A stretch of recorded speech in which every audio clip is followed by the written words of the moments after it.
Oh my God! Can we get started? No. Like, see, this is sisters. Can we get along here? We all get along. Can we just all get along? Same thing I said to Rodney. No. No. No, we can't. We gotta keep things light. We gotta keep things light. Oh my God. It's important to keep things light. So okay. I just want y'all to know that officially I have sisters that don't like playing games.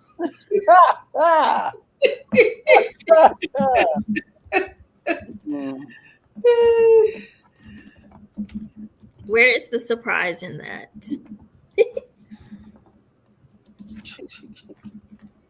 I'm over here trying to put you.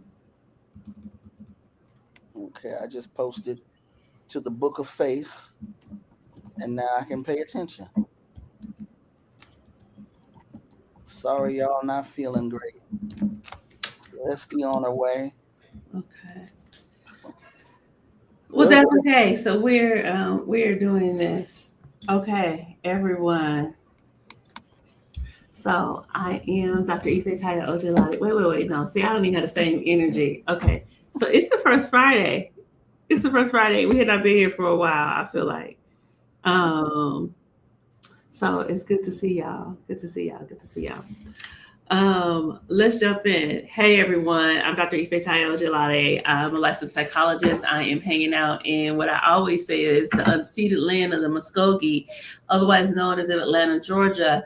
I am here today to discuss the amazing book, Essential Soldiers. Why do I not have the book in my hand right now? I know one of y'all got the book. Can y'all hold it up? Hold the book up, Dr. McCray. With the author of the book and our sister, Dr. Kenja McCray, who is also, is that officially Muskogee territory over there? That's the manuscript. Put that down. Anyway, we all so out of it today. This is just obviously we gonna make it. We just gonna keep it light. So just bye. She held up the manuscript. Lord. Okay, so Dr. Kenja McCray, she is an associate professor of history over at Clayton State University. And I don't know if that's Cherokee or Muskogee territory down there where she's at, but it's still technically Metro Atlanta. And then over in the left coast in Tongva territory, which is also known as Los Angeles, California, where I was born and raised, is our sister Thandisizwe Chimurenga. She is an author. She is a social commentator. She is a journalist. And she is the one that keeps our heads on straight. Because if we try to slip up, she makes us get right. Hey, y'all. Hey.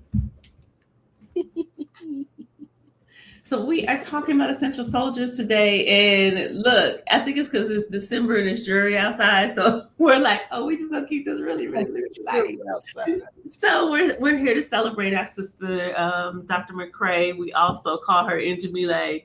And this book that she wrote, it is out now. So if you don't have it, it is on NYU Press. And so definitely get the book. I will put the link for the book to purchase the book, and I will put it in the chat. So I want to start out, Dr. McCray, and if you could just tell us, why'd you write this book? Why this book? And why at this moment did you write this book?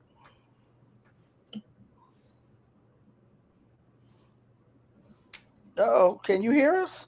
Yeah, I can hear you. Yeah, I was just on mute because I didn't want the background noise to be there. And then, of course, I have trouble finding the mute button because it's not where it is on Teams, which is what I usually work on. Okay, sorry.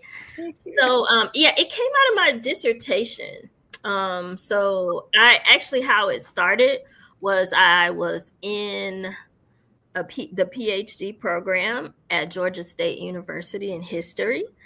And I was taking an African-American studies course. Those were that's where I had my sort of electives. I guess you could think of them as electives.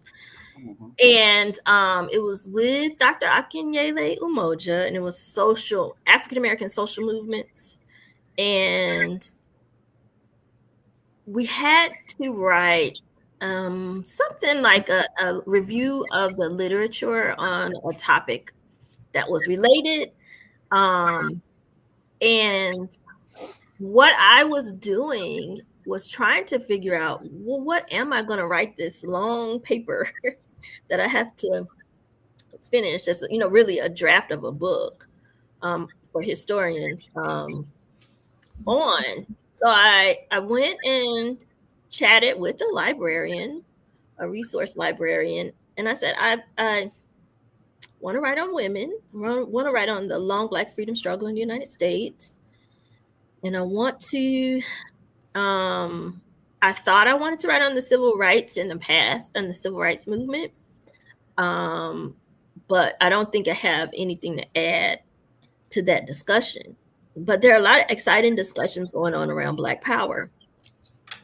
So will you help me find sources on women in the Black power movement? And she said, yeah, come on back next week or something like that. And I'll have them. And when I got back, they were all books on the Black Panther Party. Mm-hmm. So a light bulb went off. And I was like, yes, I have things to contribute to this discussion. Because obviously, people, when you say Black power, often people think it's synonymous with Black Panther. And it wasn't just a resource librarian, but at the time I was teaching at a 2-year college. And when I was teaching my surveys in African-American history, U.S. history, I found a lot of students, same thing. When you ask them about the Black power movement, if they know anything about it, maybe Malcolm X, right? And then the Panthers. And so I said, there's so much more to explore. So when I went back to Dr. Umoja, I said, okay, so I know I don't want to write on women Panthers. You have assigned things. A lot of it is on women who were Panthers. I want to explore some of these other Black power organizations. And he said, why don't you think about writing on women in Kawaida? And I said, don't quite know what that is. And I had been celebrating, observing Kwanzaa probably since my first year in college. I came to Atlanta to go to the Atlanta University Center at Spelman College, and we got information on and experiences with Kwanzaa, the Kwanzaa principles, and there were, some focused celebrations around it.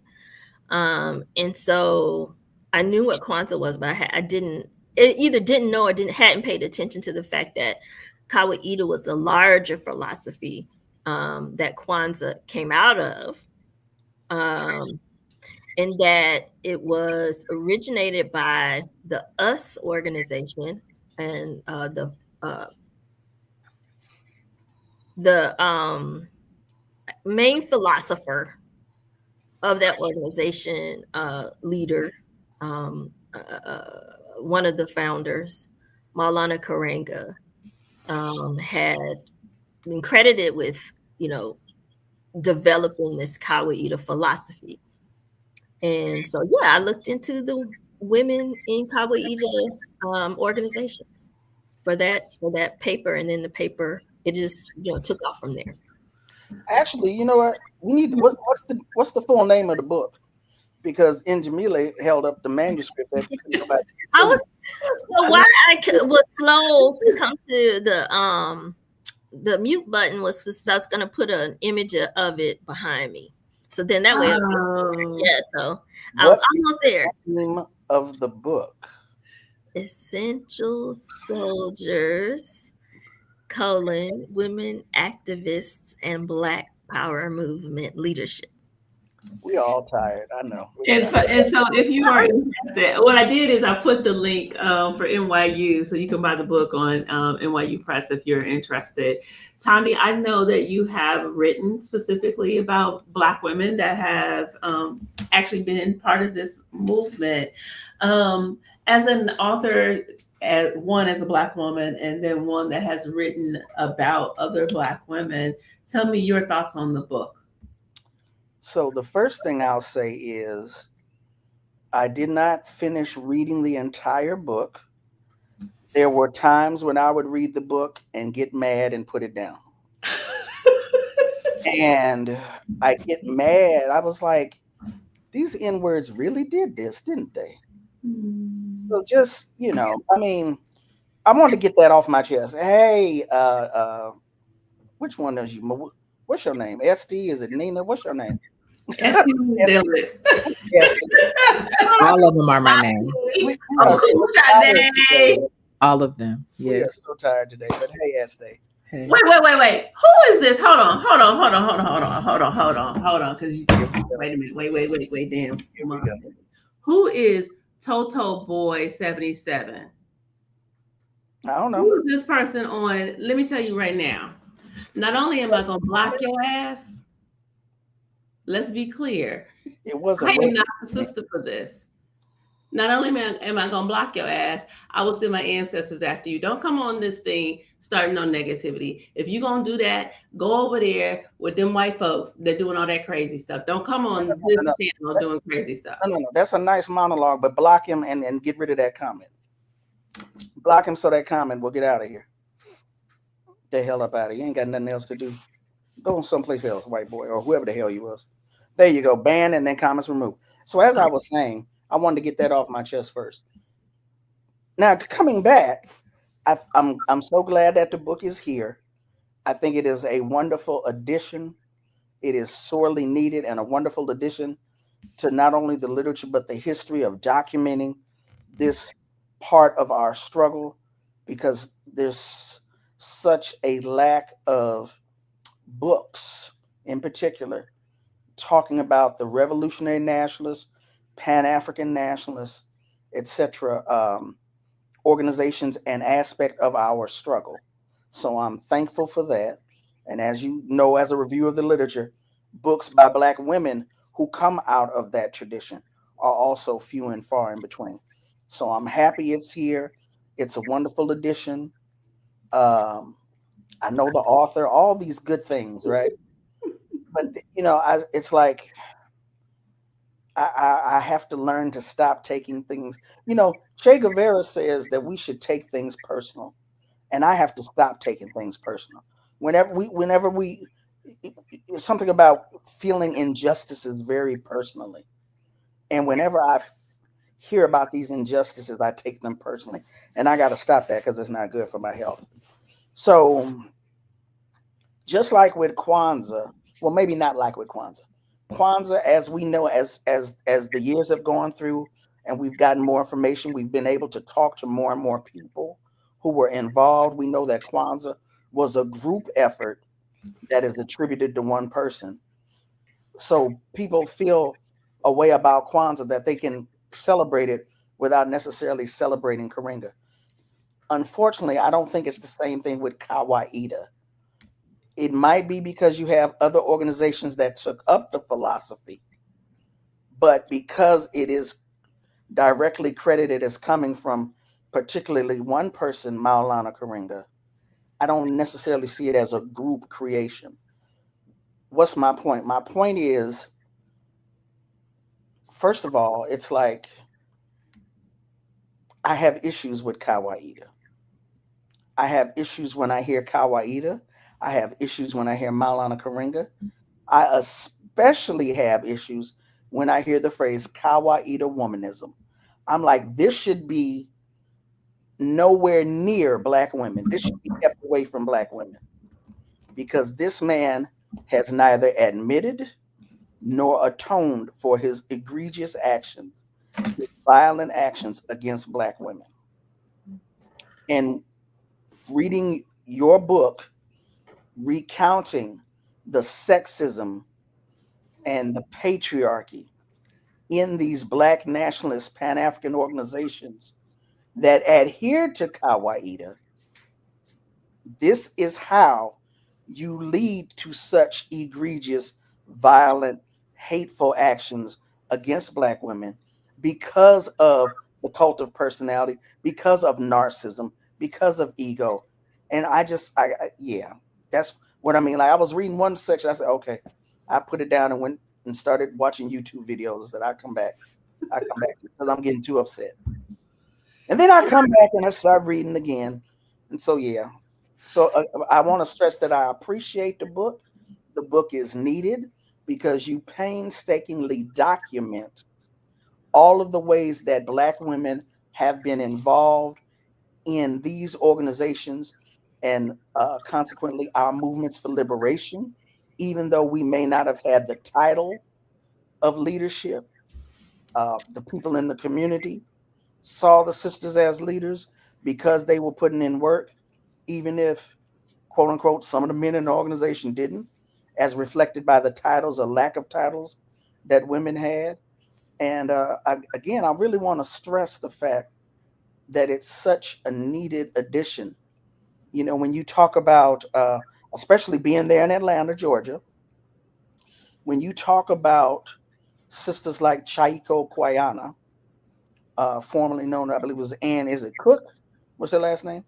Who married Yusei Kwayana, and the work that they did building Guyana, not only building up Guyana, but the work they did here in the U.S. to create Pan-African and Black nationalist support of Guyana. That is a story that needs to be told. And I look forward to that too, because Guyana has figured I don't think we understand how prominently Guyana has figured in the Black nationalist, Black power movement. Mm-hmm. We hear about Jim Jones, but what about before that? Yeah.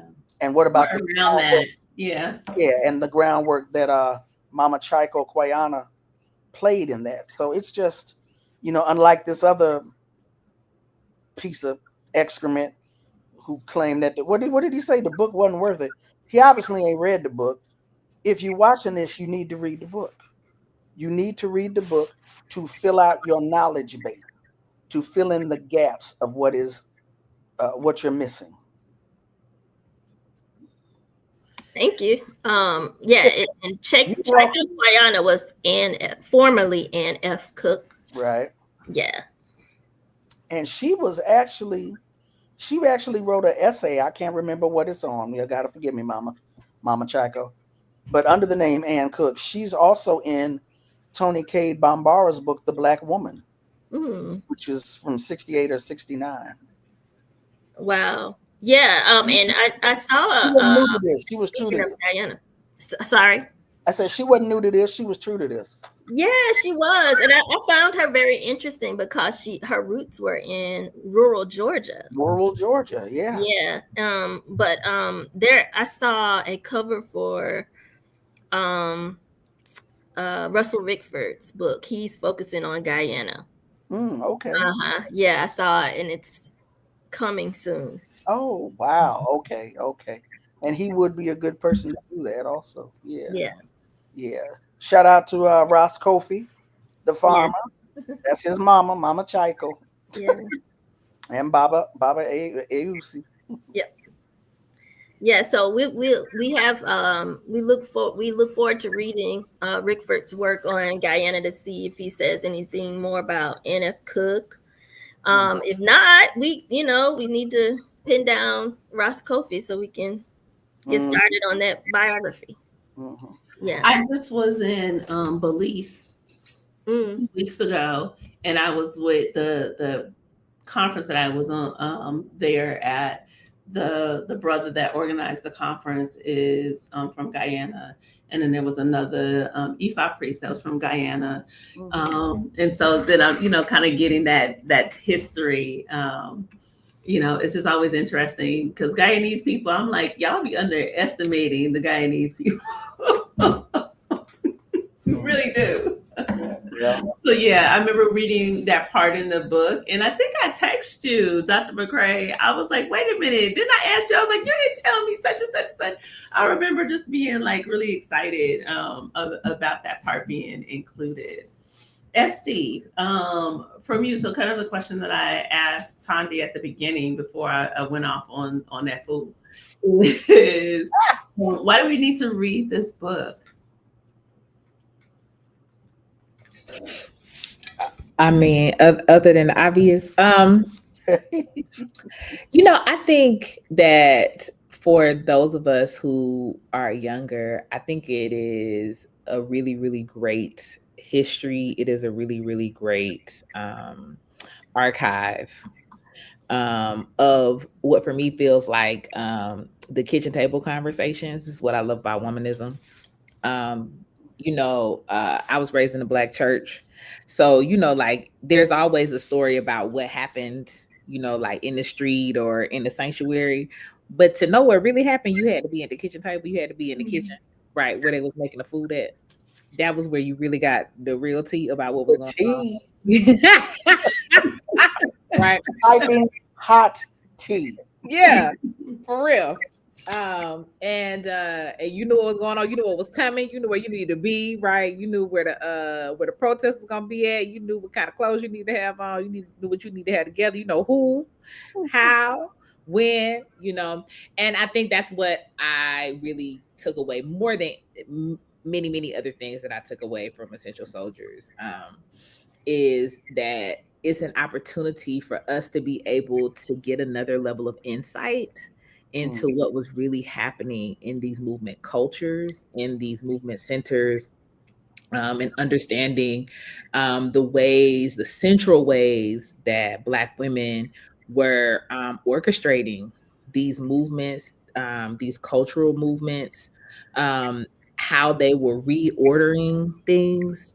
I feel from what we had experienced as a descendants of enslaved folks. And for me, it feels like being able to be a fly on the wall, of being able to see a chronology in a certain way of these women's stories, to like what was happening though in the part where, not the loud part that gets the front page of the newspaper, but what was happening in the kitchen.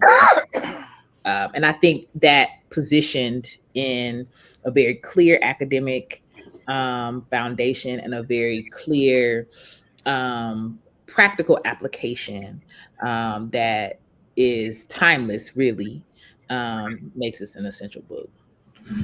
So this is the question I have. We're all at some level in some kind of, I don't know what the word you want to use. We've been in Black nationalist political circles. And one of the things that Thandi, you were saying at the beginning was the book was making you mad. the ways in which patriarchy shows up in those spaces. And all of us have experienced it personally. Well, let me not. We've either experienced it or observed it. Observed it, yeah. I mean, just to experience it, like, Okay. Yeah.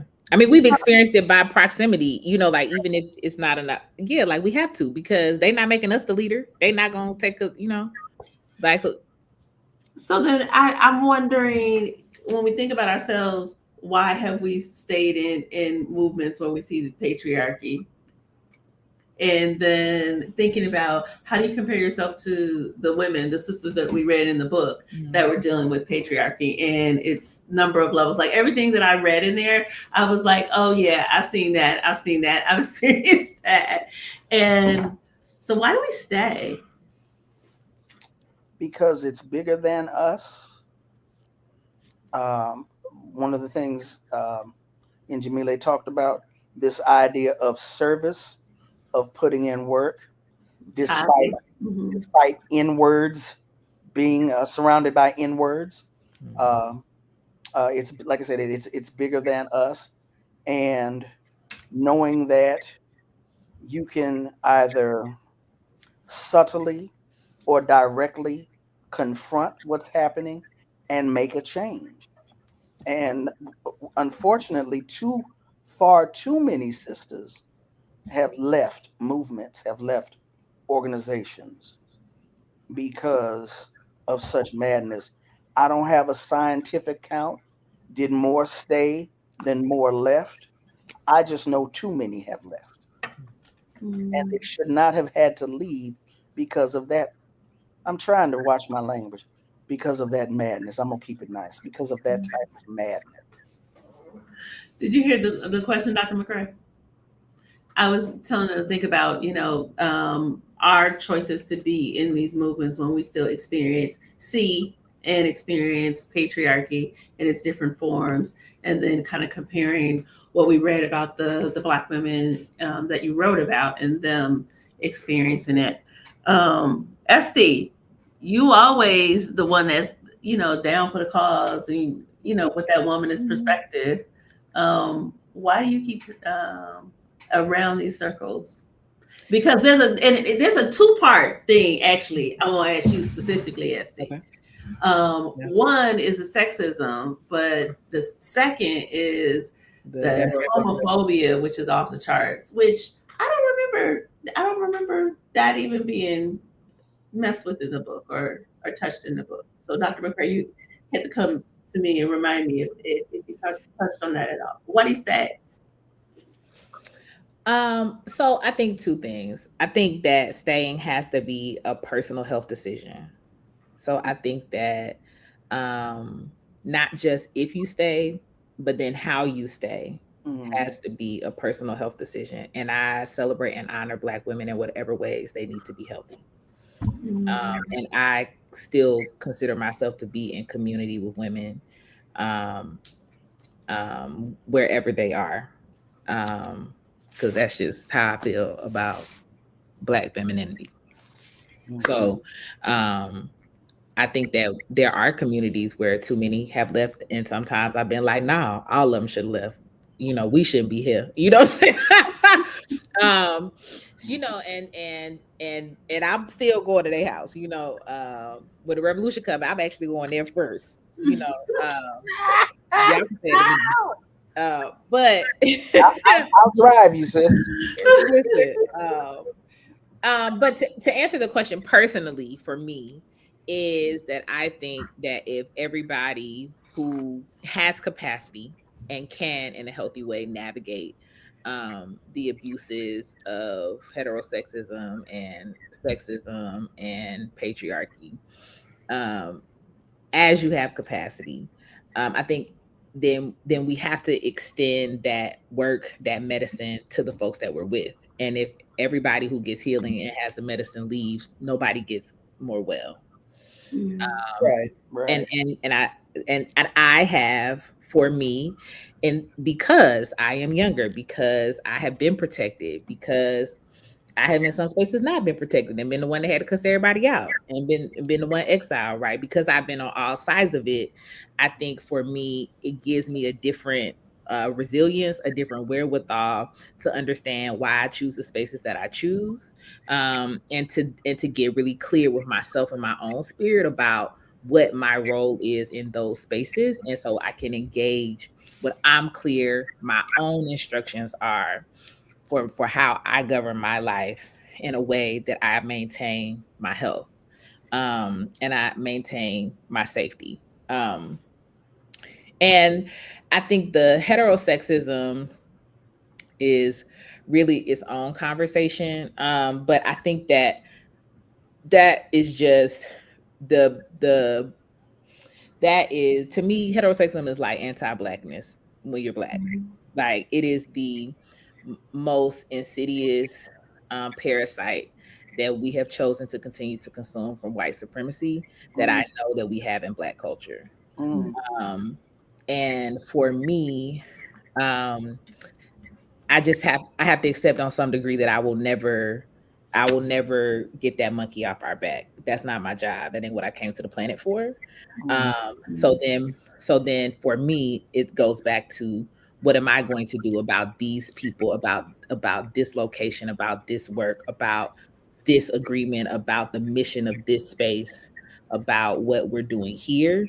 And then how do I make sure that we get real clear that, like what you told, I our exiled, right? Like that. I'm not that sister.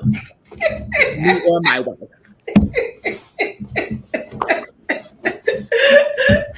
Tani pulled me back because she was like, "Wait a minute, just ban the Yeah. like, oh, I was thinking the same, and I was between like, first of all, I ain't see it, and then between like, well, I mean, what?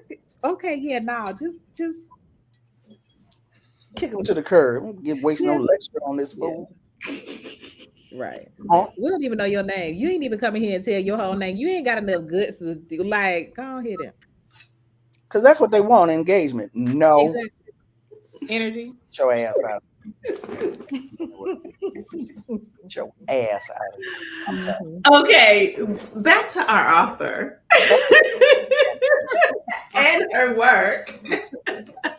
What do we need to know? So, again, going back to kind of my first question that I asked you, Dr. McCray, I was like, why in this moment? This book is essential in this moment of everything that we're experiencing right now. I'm sure that y'all are probably up on, the latest of whatever the sociopath is doing. I don't keep up with it, but I know it's cray-cray. And so we're at this moment that really takes us back in time, and we're going to have to learn some of these lessons that these elders in this book that you wrote about had to use in order to be able to organize and be able to protect themselves. And so what are some of the things that we should be taking from what they did as Black women to organize, number one, but then also to be able to protect their relationship with other Black women?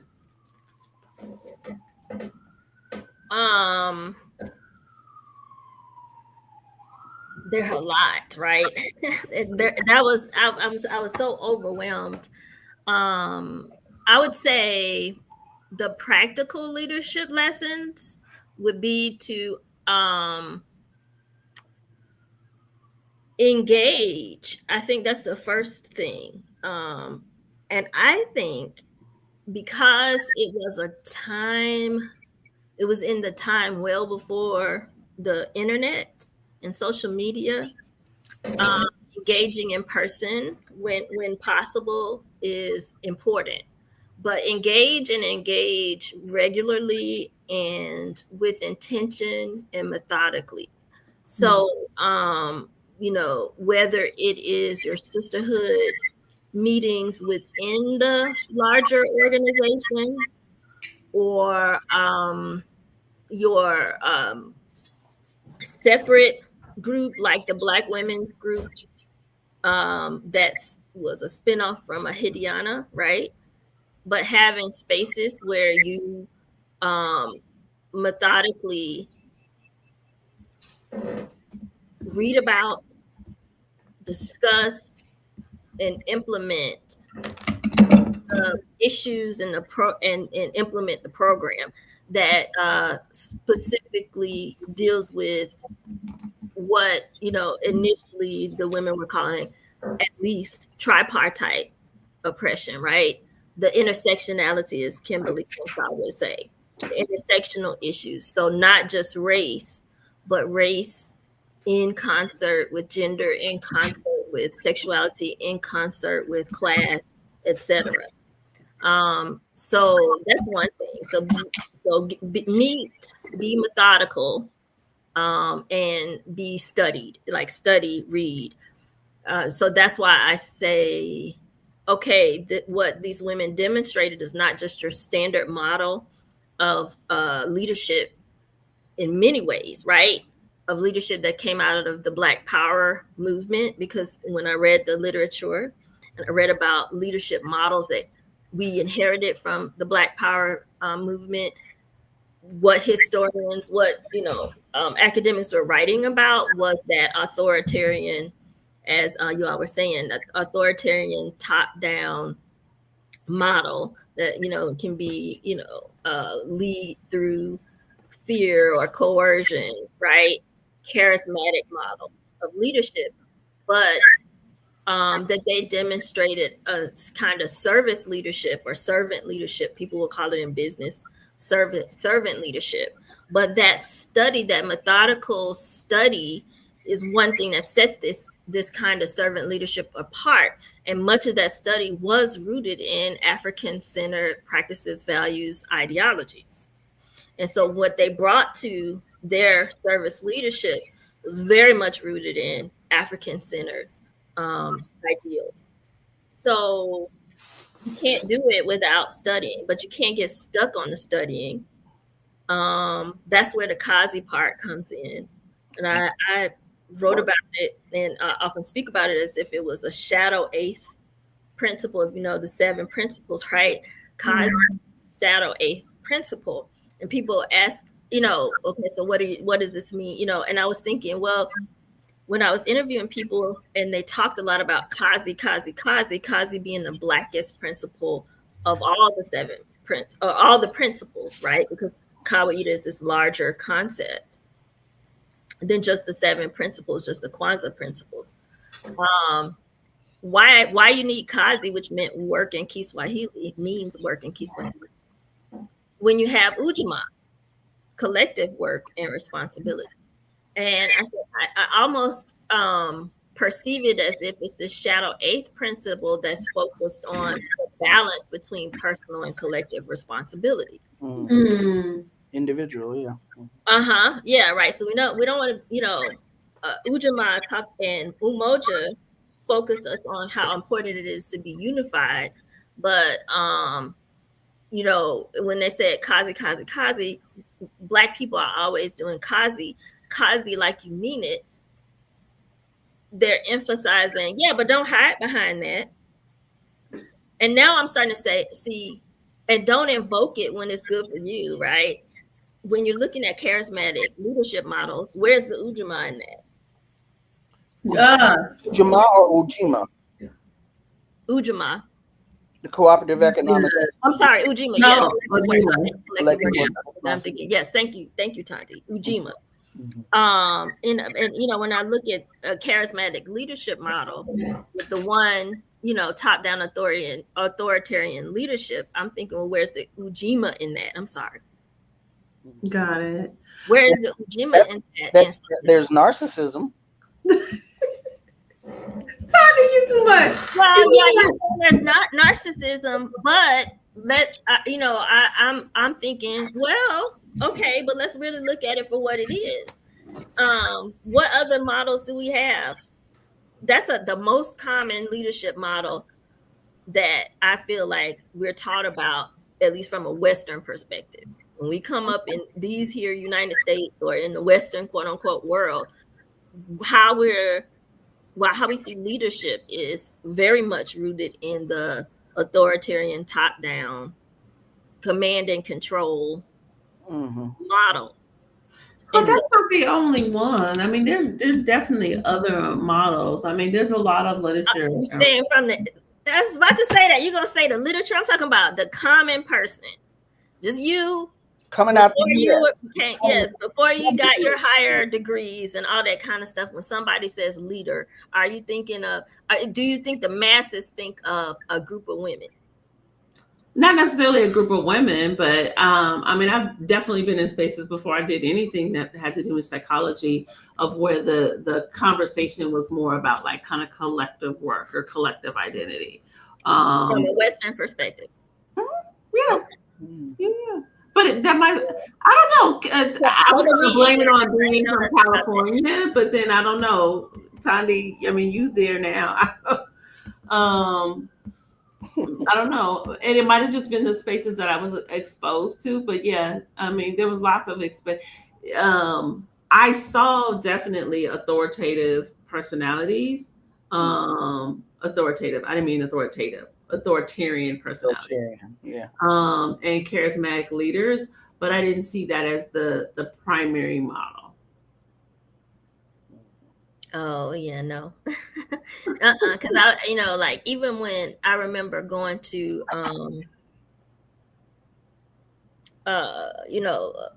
just regular everyday session that a psychologist was running. And that psychologist, it was a male, was like, You can't have more than one leader. There's one leader. Mm. There's one leader. And when a burglar comes, are you women gonna stand up against that leader? No, your man needs to stand up against the leader. There's one leader. You know what this is? You know what I'm realizing? So What? when I started out, because I started out in community college, and I have not seen Dr. Paul Price in I don't know how many years, 30 years or whatever. Dr. Price was not that way. And so my first exposure to folks in terms of organizing and any kind of political consciousness was through Dr. Price. And Dr. Price was very much a collaborative, he held a very collaborative perspective. So I didn't realize that until you just said that. And then you got to also remember, and I wasn't raised in a Black church. So I almost feel like that's kind of one of the early experiences of seeing kind of authoritarian models is if you're raised in a Black church. Okay, yeah, I was definitely raised in the Black church. Yes. AME over here. AME. Oh, well, I was in a church that the church is in the process of being sold or has been recently sold. And so my mom was on the committee and helping to facilitate that. And she was like, look at this. I think it was the deed. And it was like, for sale, one Negro. I mean, yes. What are they getting the loan for? Something like that. A Negro church. Right. So that's the church I grew up in, a Negro church started by my Black great grandfather. And it was Church of God. It wasn't AME. Kojic. It wasn't even the ick. It was just Coj. It was just Coj, very obscure. Just Coj. Yes. And so the odd part is that that's not what we saw in terms of what made the church go. And we know that from, if you've ever had any kind of Black history or anything,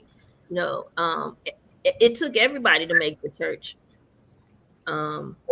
The glory. But in terms of label the official leadership, I still don't see where commonly, in having grown up, there is a collectivity in terms of who gets the label leader. Yeah. So maybe people who are tuning in now and when they listen to and watch the recording can put in the chat, like, what was your earliest exposure to leadership and who can be a leader? Was it more top down, one leader, or was it a more collective perspective? And where did you learn that? Was it in the Black church, or did you grow up in the culture? That would be interesting to know. So it's interesting. Now you made me think. So I got distracted for a second because I was like, I wonder where Dr. Price is. So of course I was trying to look him up online real quick. And when I think about it in terms of family, definitely, like if I think about my grandfather, I'll say on one side, because one of my grandfathers died when I was really young. But when I think about my grandfather, he was definitely absolutely authoritarian. Absolutely.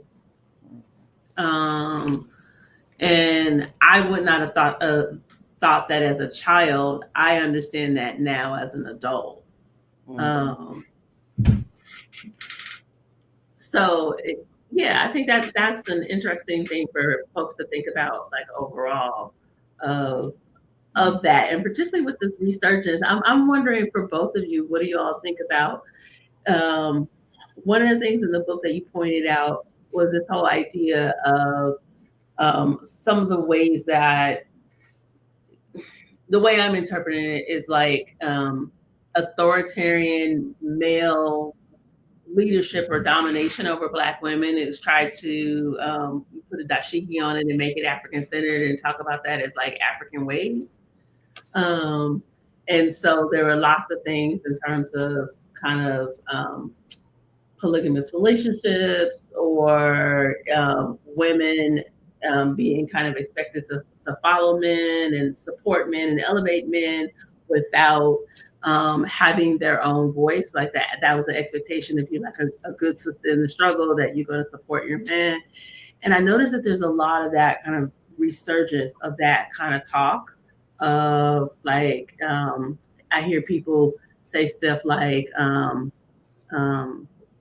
they call women men. They say that they have too much male energy in them, or things like that. And you have all these things in the manosphere. So I'm wondering from you, Dr. McCray and Thandi, I'd love for your perspective too of what do you think about that kind of resurgence of that energy, of this expectation that really, in order to be down for the cause and supportive of Black people, that Black women should just shut up? Well, of course, okay. I said I wasn't going. Hey, Omidara, I see her on there. Hey, Omidara. Well, of course, I believe that's dumb shit, but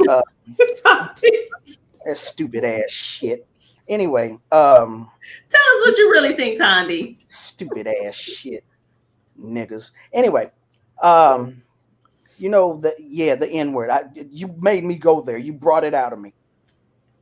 The internet has amplified stupid shit exponentially. And so maybe some of us had been thinking it, but weren't able to get it out there. But, it's out there in the world now, which is why we have to increase. What did you say earlier, Njamila? We have to study. And part of that work is to disseminate this information, this documentation, like what your book talks about. There's that madness. There's the whole I'm not African, the FBA, ADA, all of this madness, which is amplified, which so many of us believe is a psychological operation. Because I'm like, we have been set back in many instances, several decades, because of a lot of this madness, a lot of this nonsense, because it has become so amplified, right?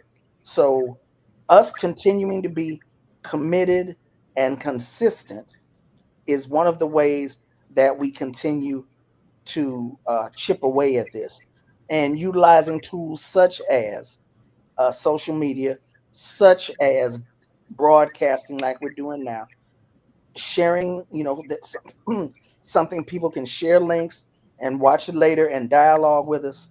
It's imperative that we be consistent in doing this. We may not have the viewership of some of these other madness peddlers out here, but we have to be consistent, because this is a story that needs to be told. I think often about the use of Kiswahili in our movement and how that came about, the whole history of what people are calling re-Africanization, the Pan-Africanist movement. And I'm like, for you people to be running around here talking about you ain't African, and they see an African name and call someone a tether, I'm like, you have missed an entire swath of history. You have missed an entire, for lack of a better word, chunk of our movement here in this country, because you started watching some nigga on YouTube because you don't read, and you don't know this history, and you're denigrating a history you know nothing about because you like the way somebody looks on you. It's ridiculous. So I wonder if that's the danger of a charismatic leader, that a charismatic leader is someone that has people follow them. That's a Jim Jones. That's a Charles Manson. That's a Chimurenga. Well, and then you follow after these people, but what they're spouting is garbage.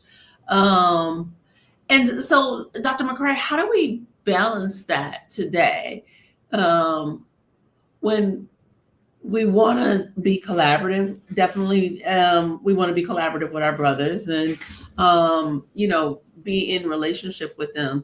So how do we balance that with being able to be seen as leaders in our own right. How do we balance? Can you clarify balance? So how do we balance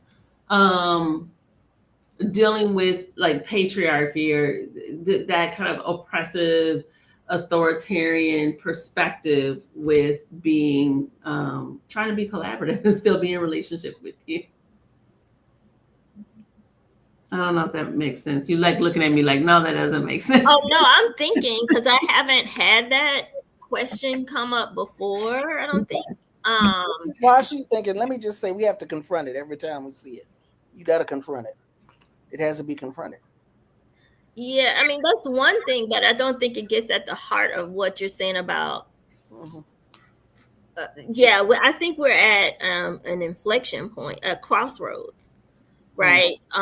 Where it's important for us. I agree, Thandi, that we need to be methodical and consistent about having these conversations, and then, I think publicizing conclusions, or propagating, right? Because there has been, what I'm looking at in terms of some of the other studies that people are putting out and literature that people are putting out, that we theorized about how to talk about and be womanist or feminist, Thandi, Kawi Ida womanist, Africana womanist, right? But we didn't fully play out, theorize, and have a program around how then do males exist within this, right? How do men remain men in a feminist context? So I do think there were male feminists. Mm-hmm. We know that, yeah. Yeah, but I'm wondering if there's something to that. Now, this is not what my book is about. This is not my area of expertise. So I'm being asked this on the spot. And so I'm theorizing. What does that look like for, what does manhood look like in a context of feminism and empowered and very womanly women? And I think I'm in sisterhood called Set in African Sisterhood, and there's a masculine component called Kemet, the Brotherhood of Kemet, and it was an AUC thing from the 1980s and 1990s, Atlanta University Center thing.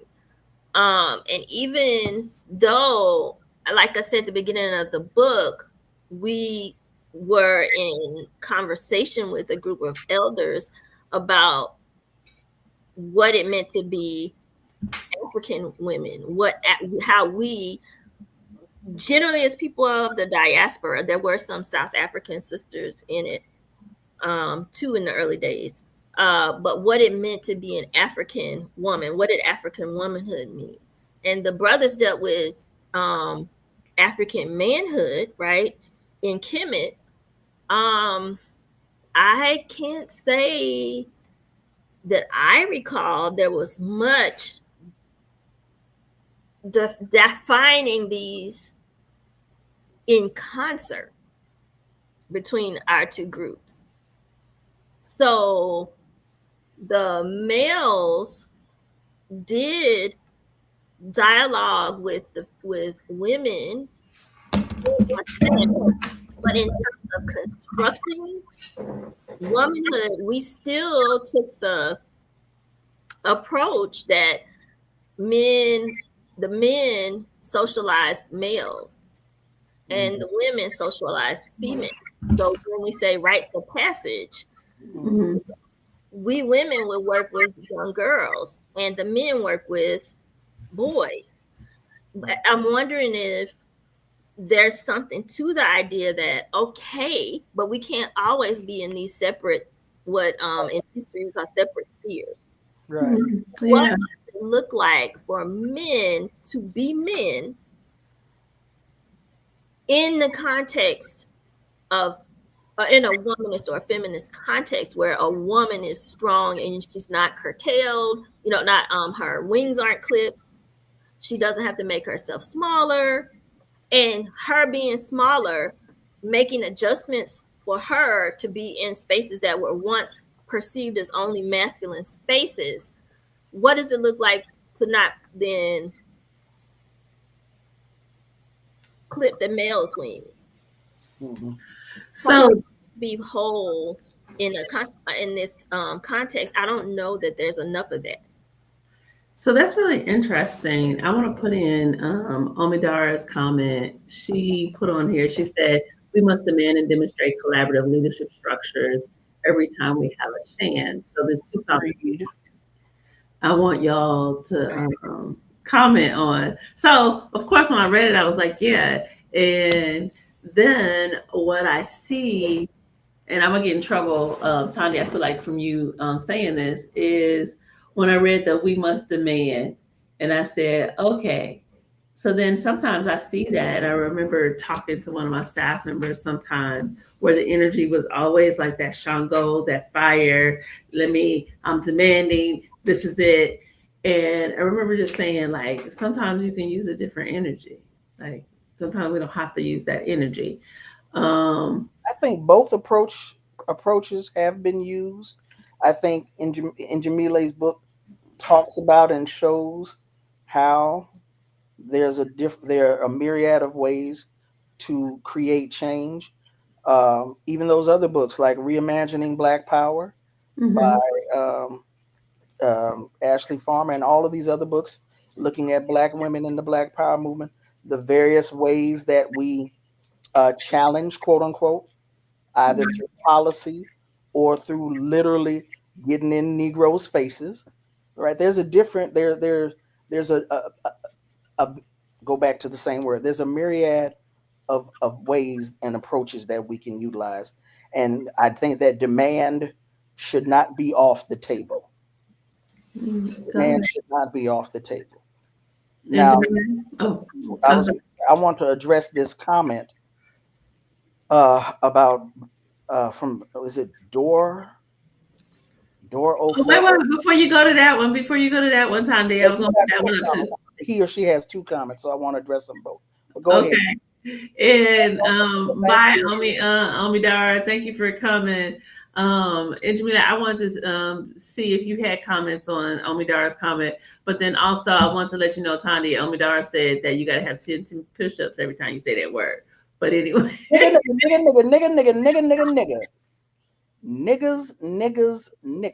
Niggas are scared of revolution.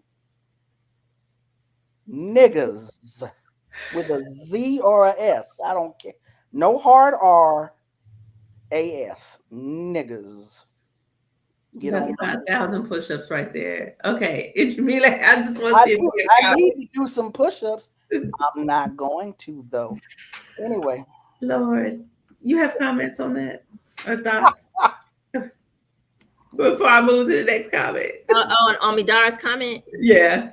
Oh, yeah, I agree with that. I like that. We must demand and demonstrate collaborative leader structures every time we have a chance, and critique their uses. Like again, sometimes they're used to hide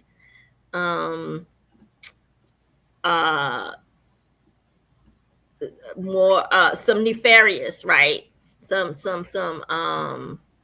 unproductive means of working and leading. So we have to critique them, and then as well. And I don't know though, like I think one of the things of like collaborative leadership, consensus-based structures is that they're not as efficient. right?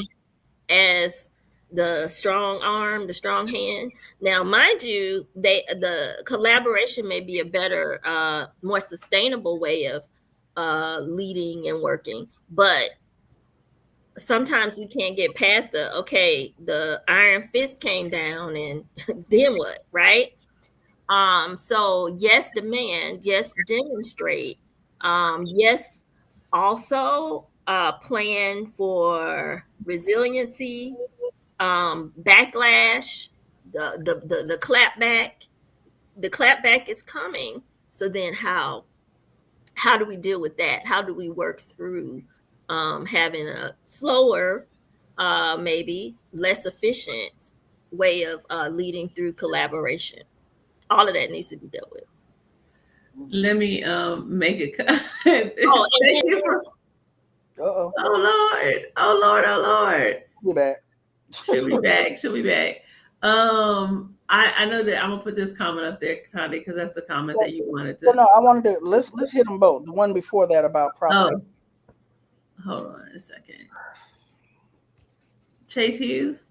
I don't know who that is, but yeah, a creator of psychological operations has said all media is propaganda created by the elites in society to maintain the uneven power balance.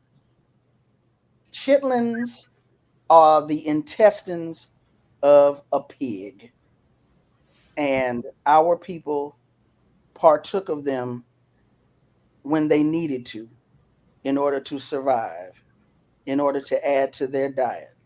Some people love them to this day. Some people like me ain't never had them, never will have them.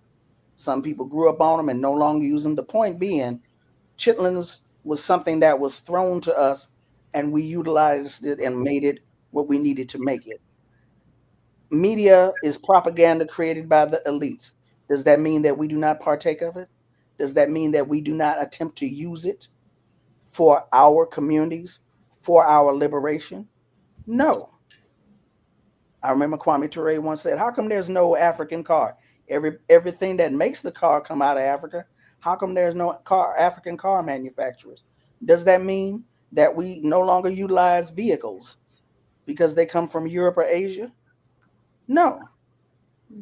These things are exactly that. They are vehicles. Organizations are vehicles. They are tools. So media might be the tool created by the elites to maintain control. We need to continue to utilize it, just like we need to continue to utilize everything else.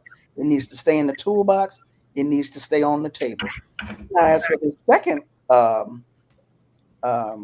comment, many Black scholar writers have detailed the feminist movement was created to cause division in the Black Power movement because Black people, women too, but usually Black men, refuse to study feminism holistically.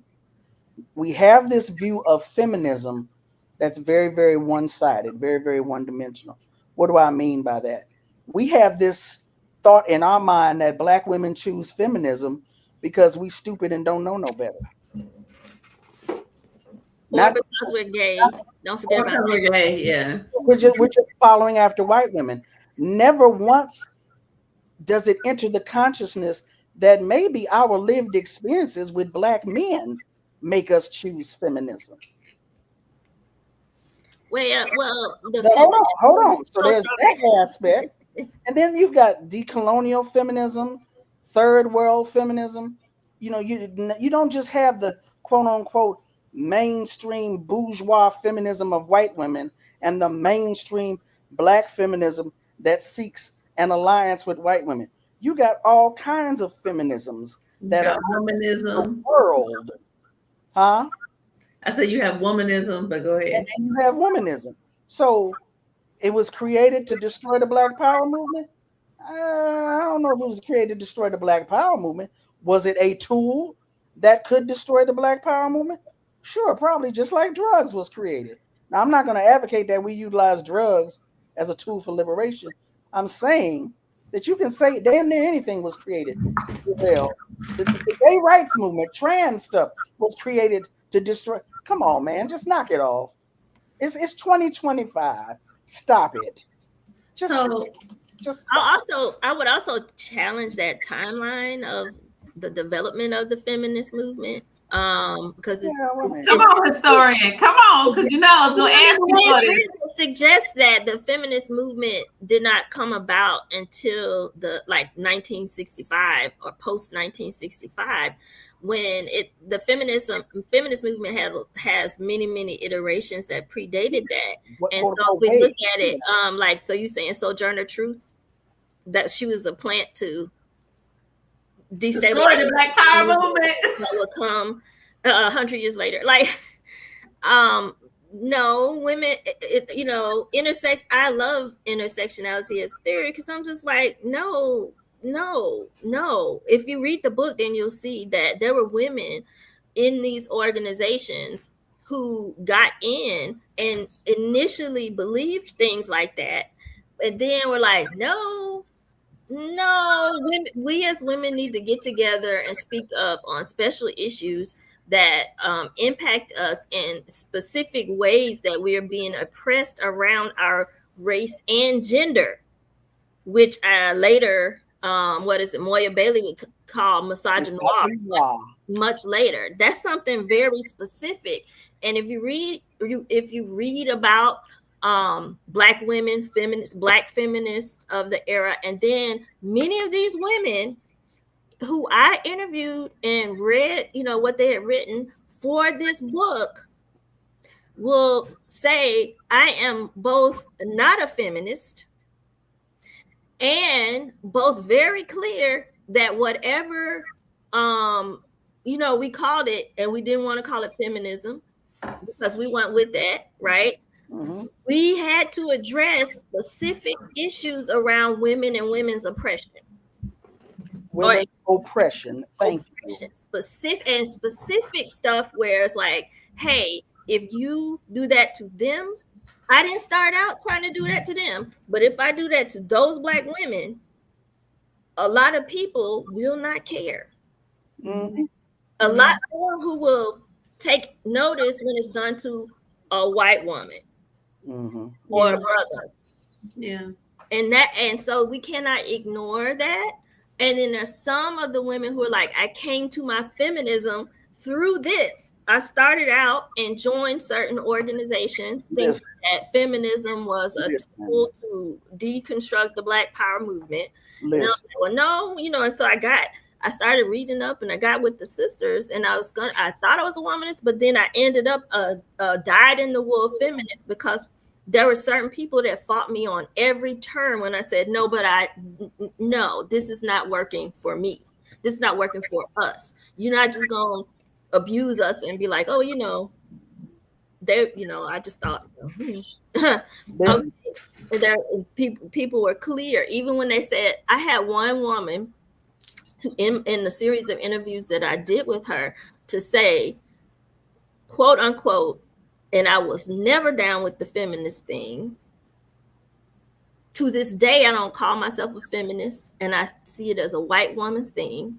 And I felt like most of them, she didn't say wanted to destabilize the Black Power movement. She said wanted that it was very anti-LGBTQ. Okay, it was anti-lesbian, what she said. Most of them wanted to get you behind doors, and she made a signal, right? That meant oral sex, right? Mm-hmm. And she said, and I was not with that. But she also said these things, though, were special things that I saw that were directed at Black women, at exploiting, abusing, and marginalizing Black women. Absolutely. That were in these particular one of the premier organizations. So it's a lot more complex than I think to say that this is a creation of destabilize. It just doesn't take into account all things, right? It doesn't take it into account, exactly. It ignores and dismisses it. And let me say real quick. Go ahead. Real quick. How many Panthers, when you study their history, they talk about it was the police that made me join the Black Panther Party? For a lot of sisters, it's experiences with Black men in and out of organizations that made them become feminists. Now, I know some of y'all don't want to hear that. Oh well. I mean, I'm saying in particular in authority. I'm not talking about YouTube. I'm not talking about YouTube. I'm talking about y'all who are watching. Oh yeah, but I'm saying that in particular, when you said experiences with Black men, I just want to be clear. It's specific experiences with authoritarian leadership models that are very race focused and do not deal correctly or properly or what have you with the women's issues, with gender issues, with family issues, because a lot of the thinking and the models for Black power can tend to be focused on revolution, which is why I said in the comments, yes, the revolution is for everybody, and the community that's going to sustain us through revolution and the one we're trying to work for needs everybody too. And you're only thinking command and control, top down, binary, on, off, black, white. It doesn't get to all the facets that we need to maintain and sustain a whole community. And that is one of the main ideas that's the women we're talking about. And I hope that comes through in the book. So, I mean, I think, see, y'all got live on that one last one. Y'all got live. I ain't no ways tired now. Blood pump. Guaranteed to get the blood pumping. Well, and I think that this is an important discussion. I feel like we should have a whole thing about Black feminism, because I don't think we've ever talked about that. Black feminism. I don't know. Maybe I think we wove it in and out, but I don't know if we've had a whole topic on it. I do think that this is important because when I was reading that comment, when I was like, okay, feminism movement was created to cause division in the Black Power movement. I'm like, first of all, again, Dr. McCray, I was going to ask you, well, tell us the years of the Black Power movement. So I'm glad you said 1965. So, and is that when it starts?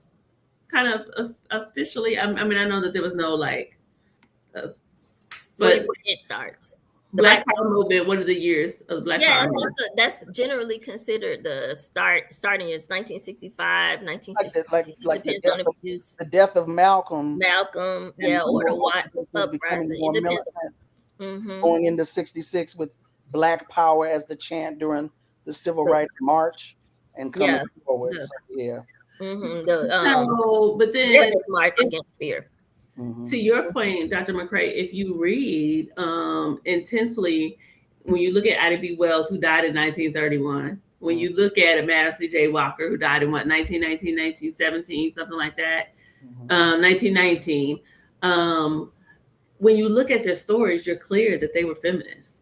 When you look at that's not necessarily true, though. I don't agree. I don't think they were doing feminist work. I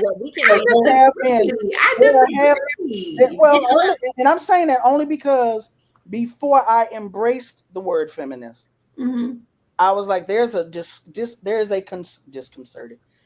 concerted effort to, what's that word? Appropriate Black women for the feminist movement.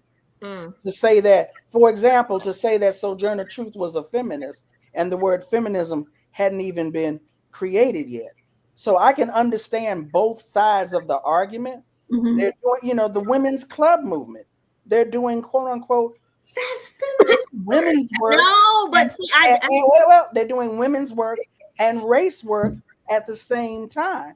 And we have always seen our work as part of the race, while also at the same time calling out the dumb shit that gets directed towards us because we are women. So we've always done this type of we've always done this type of work. So and I don't agree. Let me tell you, I'm gonna listen to what you got to say, but I want to say out front in case we don't get back around to it, because there's two questions that I also don't want to leave hanging. But I don't agree with that. I don't think we have to call everybody but sorry, everybody who is a woman who is doing entrepreneurship work in a time when women were supposed to be domestically oriented. I don't agree with calling them all feminists. Well, wait a minute. What do you mean entrepreneur work? When she said, Madam, she's talking about Madam C.J. Walker. Okay. Yeah, I mean that's just one example, right? Yeah. I don't agree, and it's because I do think that there is validity in rejecting a designation that didn't make room for us as Black women either. Because when Ida B. Wells Barnett tried to get into, like the feminist parade and not be in the segregated section, but to march with the women with degrees. Women's suffrage. It wasn't feminist. It was women's. Well, it was women's suffrage movement. But you can expand that. It depends on how, like all of these things that we're mincing words. Mm-hmm. But I think it's important to at least account for the fact that I don't reject women who say feminism was not a Black thing, because that anti-Blackness that has been present in the feminist movement is something that is just as important as the misogyny in Black power. Right, it's real and it's here, absolutely. Yeah, but not everybody. That's why so the dissertation was almost 500 pages long. And some of the stuff that was cut was like my discussion about grappling over this. We always arguing over it. And there were women who I interviewed who were staunchly anti-feminist, and women who I interviewed who said there's no reason, just like with the people who said they weren't going to be down with the socialists, the white socialists and stuff like that, who said, and there were people on all sides of these issues who were saying, why are we reinventing the wheel? We don't have an institutional expression. We don't have legislative policy expressions around these issues. And so why reinvent the wheel when we could align with people who have institutional, existences around some of these ideologies. And so I think, though, what we call ourselves, we don't need to get stuck on arguing about that. What we're not going to do is accept a total second-rate, sideline, abusive approach to how women, when and where women enter. Okay. Mm-hmm. All right, Paula Giddens.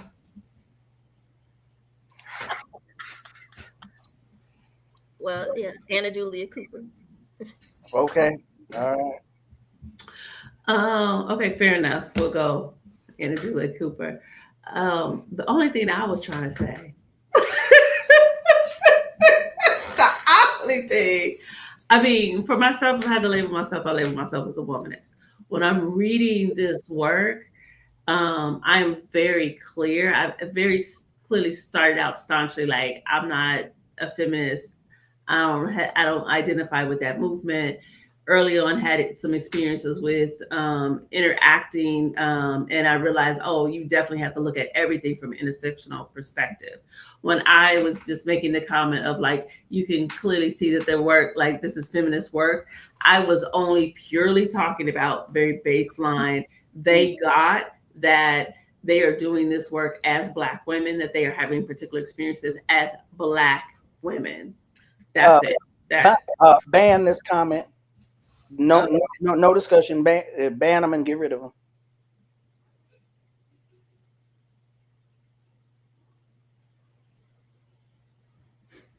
Ban and get rid. Don't waste no time. Let's go.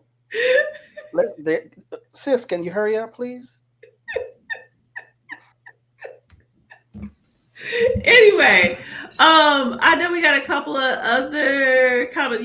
Dr. McCray, you said you wanted to comment. I know we're out of time. We're over time. You said you want to miss comments. Which ones were you trying to comment? Well, I was trying to keep them in my head, but one you asked about, does the book deal with LGBTQ? I don't know exactly what I don't think you. I was saying that I don't remember, maybe because I read it a couple of months ago, so I may have forgotten. I don't remember specifically reading anything about our sisters that are in the LGBTQ plus movement. Was that in there?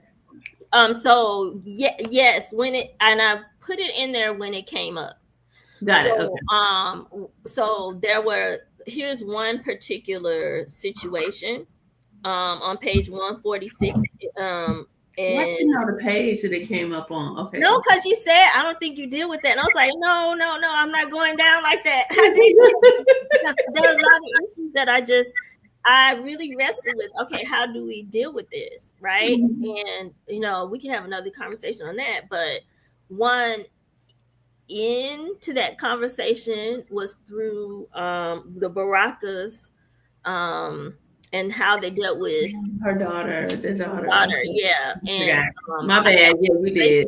A prominent Black feminist theorist who said that don't count. When not dealing with it until it comes home to bite, right? Gets your children. Well, I would say that it doesn't count because it occurred long after they had made that shift from a Pan-African organization. Mm-hmm. So that's why I would say it, quote. I mean, it doesn't count. That's why I would say it doesn't count. Mm-hmm. But I think it's important to note that yes, people have made changes. Even Chimurenga, his rhetoric is different now. Yeah. But I got issues with him because he caused too much goddamn damage and has not atoned for it or addressed it. But yes, people have made changes over, the years. Absolutely. Yeah. And then one person said that they worked out their homophobia through the Black women's group. So it wasn't, my perception is, I don't know if it was the passage of time, right? Maybe they were working it out and at a much later time. It wasn't between 65 and 75. Right. And another way to look at it is that we couldn't deal with issues of gender difference and sexual orientation, complexity until we made spaces to deal with women's perspectives and issues, right? Because most of what we talked about was from a perspective like the Black man. The Black man is going to be restored to his rightful place in leadership, and the Black man needs our a lot of times the literature and the conversations revolved around masculinity, and so there wasn't space for women or LGBTQ issues or wherever they overlap. I don't know. It just was, but is that not dealing with it in your opinion? I agree. I just had forgotten about that. As soon as you said it, I was like, "Oh yeah, you did." I had forgotten about that part. Sorry.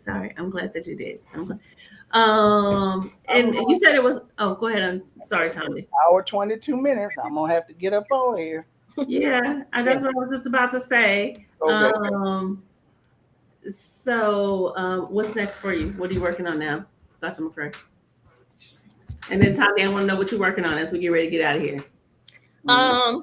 Right now, I'm hoping to. Well, right now I'm partially working on. So right now I'm working on research about Connie Tucker, who came out of the Florida Black freedom struggle, Alabama Black freedom struggle, and bridged, I think, civil rights activism with Black power activism with environmental justice. Yes. So. All right, Connie Tucker, what you working on, Thandi?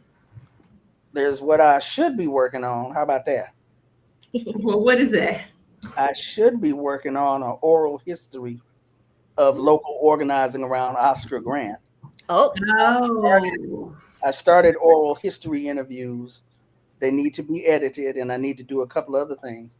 But I'm also very, very excited that Kenya and Jamila, however many names you got, her, the little sister down there, the sister with the glasses. I'm so happy her book is out because I'm really pumped about this issue of Black women in revolutionary nationalist Pan-African its organizations and how much more we need to bring that to the fore, and the discussions, and people needing to know this history. Yeah. So I'm hoping I'll be a part of some type of project around that. Okay. I have ideas. So. Well, I am not a historian. I'm a psychologist. I'm Dr. Ìfétáyò Òjélàdé, and we're going to get out of here. My work right now, and I'm supposed to be doing it right now, so I'm going to let y'all go so I can finish it. I'm working on a chapter that's looking at conjure and magic and ancestral healing among the Gullah Geechee, and I'm making an argument that that is one of the early forms of Black psychology in this country. So that's what my project is right now. All right. Dr. Kenja McCray, the author. Oh, I'm sorry, Thandisizwe. I appreciate the folks tuning in. I appreciate you, Door Oldfell 6447, even though I disagree with you. Appreciate you tuning in and commenting. Yeah, thank you. There's Amadi, Omidara. I saw lots of folks that were commenting. Thank you all for showing up. And, you know, if you're watching this, please do us a favor and give us a like, share. That's how you get the algorithm is, you know, kind of conceptually incarcerating people unless we're saying a bunch of negative stuff about Black folks. So they're saying, is that a paper or a book? I think they're talking about. Which one? Talking about you, Ìfétáyò. Oh, that's the door, Ophel. That is, thanks. The most important thing is to free. As I heard that, I'm working on a book chapter. So this is part of a larger book series on the Gullah Geechee. Is Dr. Samuel Livingston out of Morehouse College is actually the leader of this project. So y'all gotta go so I don't get in trouble because I got to finish. Go ahead. The Gullah Geechee are descendants of West Africans, are they not? You know that's an online part. Because there's an ongoing conversation of these bizarre people that try to say that they're indigenous to the United States. They are not. This is a combination of West African cultures. These are people of African descent. They are not indigenous. Oh, you might have some people that have some little mix of indigenous with them, but there is this really, really, really bizarre argument of people now. And I mean, I just had a conversation with someone that was like, well, we're really Native Americans. We didn't really come over here on slave ships. And I just amplifying social media amplified the madness. I was in the backseat of a car just recently, a couple of weeks ago, and somebody said that, and I was like, "That's not true." And I didn't even have a good filter, and I just stopped talking after that because I was like, "What in the world? I can't believe that people really think this." Yes. So yes, and I don't know if it was. Oh, sorry. No, go ahead. No, I didn't know if it was directed at me. Is that a paper or book? So my work will be a part of books, larger books. So one is a Cambridge Black women's history of Black women in America. I'll put the link in the to the proposed book series in the comments, and then I'm pushing it further to be a part of a book on Black Power in Florida. And that project is being led by Will Guzman. Where is Will Guzman now? NCANT. And then Kwesi Densu out of Florida A&M University. Oh, Kwesi. Tell him I said what's up. Okay, sure will. I am trying to, and I want to give you all a link to one more thing that I just had published a few months ago. Is if anybody is interested, here, I think I got it. If anyone's interested, I just published an article using Yemonja, who is a Yoruba deity. So I'm putting it in chat right now. And I'm looking at Yemonja and the energy of Yemonja as we perceive her in the United States and kind of in the African diaspora, and using that energy for protection and healing, and particularly in this world right now of anti-Africanness, anti-Blackness, and misogynoir. So I play with those concepts, and that's a journal article, so you can access it for free. So I just put the link right there. So that's in the Journal of African kind of Studies. They had a special issue on Black psychology. So anyway, Dr. Kenja McCray, Associate Professor of History at Clayton State University, Thandisizwe Chimurenga, who's a journalist, a social commentator, and she is also a writer. We are here every first Friday at 12 o'clock Eastern Standard Time, and Thandi gets up at 9 o'clock in the morning to come. Get up earlier than that to come. Well, she gets up earlier than that, but she's here with us at 9 o'clock Pacific Standard Time. So come and hang out with us on the Fridays. If you ever have ideas of things that you want us to talk about or things that you just know that are coming up, put those in the chat. Share those with us. We'd love to continue to have a conversation with you. Everyone, take care. Peace.